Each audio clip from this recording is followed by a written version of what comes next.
கருணாநிதி மறைவின் போது வழக்கு நிலுவையில் இருந்ததால் உடல் அடக்கத்திற்கு 300 கோடி ரூபாய் மதிப்பிலான மாற்று இடம் வழங்கப்பட்டதாகவும் நீதிமன்றம் இடம் வழங்கி தீர்ப்பளித்த போது மனிதநேயத்தோடு மேல்முறையீடு செய்யாமல் ஒத்துழைப்பு கொடுத்ததாகவும் முதலமைச்சர் எடப்பாடி பழனிசாமி தெரிவித்துள்ளார். தமிழகத்தில் நாடாளுமன்ற தேர்தலுக்கு இன்னும் ஒரு வார காலமே மீதமுள்ள நிலையில் அரசியல் தலைவர்களின் சூறாவளி பிரச்சாரத்தால் தேர்தல் களத்தில் அனல் பறக்க ஆரம்பித்துள்ளது. முதலமைச்சர், எதிர்க்கட்சித் தலைவர், பிரதான கட்சிகளின் தலைவர்கள் என வார்த்தை போர்களால் தேர்தல் களம் சூடேறியுள்ளது.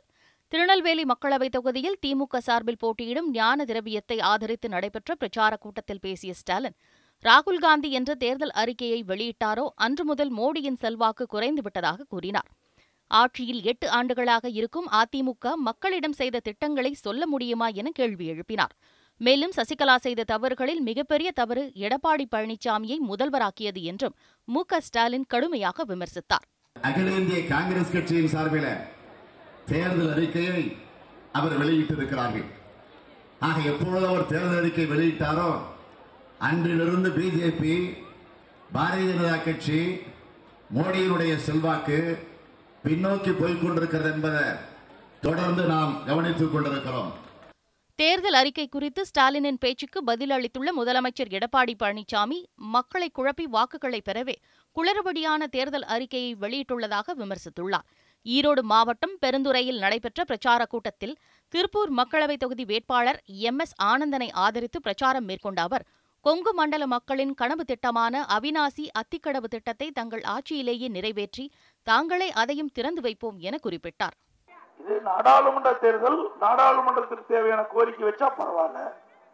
ஆனா அவர் என்ன நினைக்கிறாரு, சட்டமன்ற தேர்தலில் என்னென்ன செய்யணுமோ அந்த கோரிக்கையின் அடிப்படையில தேர்தல் அறிக்கையை வெளியிட்டிருக்கிறார். இப்பொழுது நடக்கிறது நாடாளுமன்ற தேர்தல், சட்டமன்ற தேர்தல் அல்ல. மக்களை குழப்பி வாக்குகளை பெறுவதற்கு இன்றைக்கு தந்திரமா கவர்ச்சிகரமான திட்டத்தை நிறைவேற்ற மாதிரி ஒரு தோற்றத்தை உருவாக்கி தேர்தல் அறிக்கை வெளியிட்டிருக்கார்.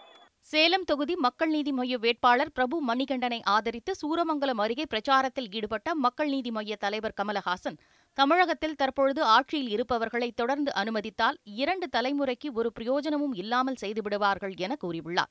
தமிழகம் முழுவதும் குடிநீர் பற்றாக்குறை உள்ளதாகவும் குடிநீருக்காக 7 கிலோமீட்டர் தூரம் அலைய வேண்டியுள்ளதாக கமல் வேதனை தெரிவித்தார்.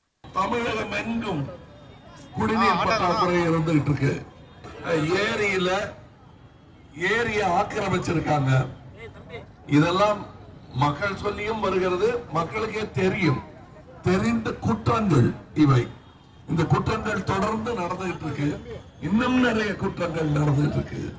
இது சுரண்டல், அதை தவிர இவங்க ஒட்டுப்படல. இதற்கான மாற்றம் வரும் ஏப்ரல் 18. வாக்குப்பதிவு தேதி நெருங்கி வருவதால் வரும் நாட்களில் பிரச்சார அனல் தாக்கம் இன்னும் அதிகமாகும் என எதிர்பார்க்கப்படுகிறது. செய்திப்பிரிவு நியூஸ் 7 தமிழ்.